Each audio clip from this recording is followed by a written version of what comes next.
sure if the Bluetooth is going to pick this up, but here we are.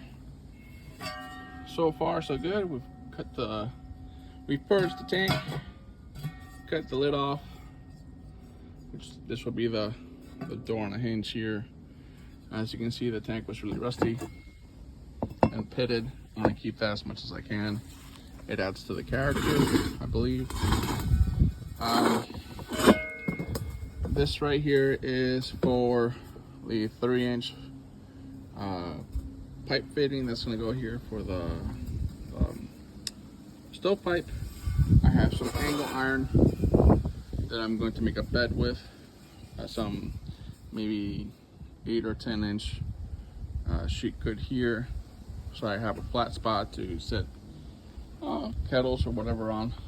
And then on the other side, I want to have a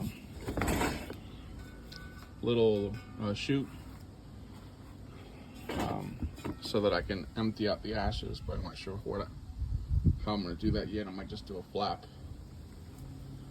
Not sure. Figure that out.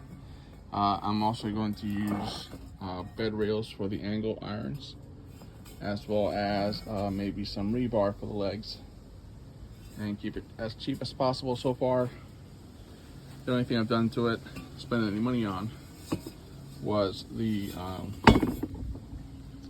fitting for the purging. That was $5 at the sale.